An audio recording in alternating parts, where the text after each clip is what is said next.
Hello everyone. We will now proceed on to plotting graph using a set of data. I return a set of tabulated data on the left side of this video. That's for your just to illustrate to you how I'm going to choose a scale to before I start plotting my graph. Now, when you want to choose a scale, you have to ensure that your scale has to occupy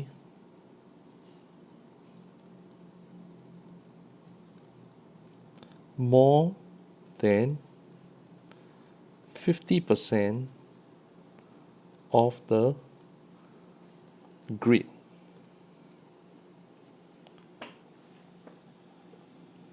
What I mean by more than 50% of the grid? So that means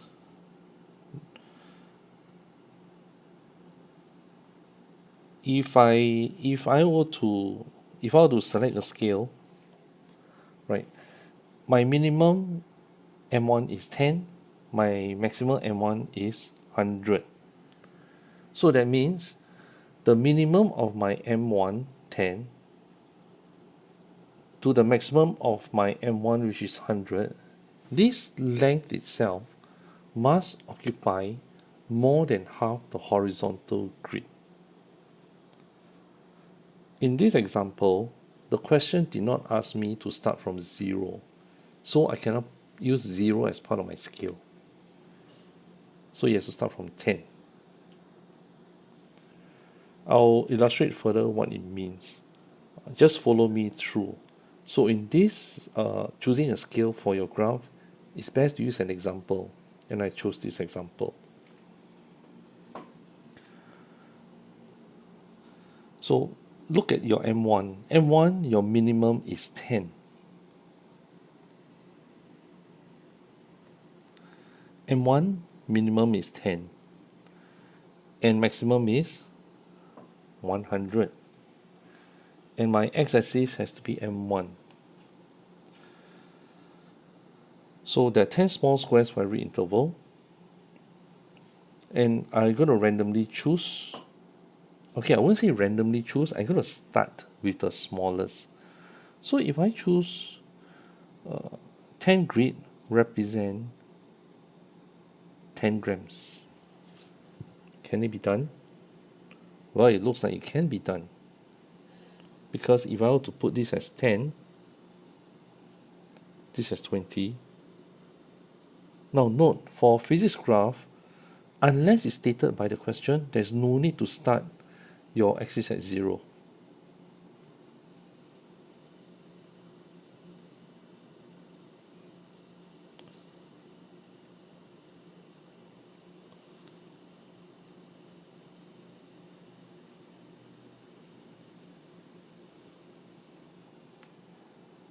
So this is great. I actually occupy 100% of the grid based on my M1 readings. Now I look at my D2 over D1. So can I choose a scale, for example, 10 small intervals represent, let's say for discussion's sake, 0.05.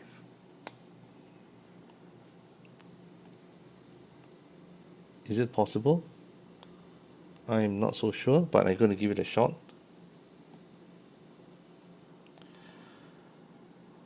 So this is 0.12. The smallest value is 0.12. So I'm just going to start at 0.1. So 10 small squares represent 0.05. So this is 0.15. This is 0.20, 0.25, 0.30, 0.35, 0.40, 0.45, 0.50, 0.55. Okay, I'm just going to stop here. because the maximum value of my D2 over D1 is 0.895. So there's no way I really arrived at more than half the grid at 0.55. There's no way it's going to reach 0.895. So using this, I can tell that 10 interval represents 0.05 D2 over D1 is not a suitable scale. So I'll just erase everything. And that is why you have been asked to use a soft eraser when drawing graph or vector diagrams. Anything that involves drawing, you're asked to bring a soft eraser and 2B pencil. Because if you bring a hard eraser, you're literally going to tear your graph paper. And note that in exam, you will not be given extra time to transfer to a proper piece of paper. So this doesn't work. 10 small intervals, 10 small squares is to 0.05. So this doesn't work. How about I choose 10 represents 0.1? Maybe it'll work, but we'll give it a try. So this is 0.1, 0.2, 0.3, 0.4, 0.5, 0.6, 0.7, 0.8, 0.9. It fits. It fits the bill. When you look at this, you see that on the vertical axis, my smallest is 0.12, my highest is 0.895, and the scale I've chosen here actually occupies more than half of the vertical grid. So this scale is acceptable. And that's how you choose a scale.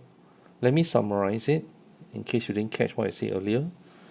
It is possible that you have chosen a scale that's not suitable and you will not know until you have tried it. So the best advice is go by a trial and error method, get a scale and try it out. Okay, write gently on the paper, and if it doesn't work, erase it and find another scale again.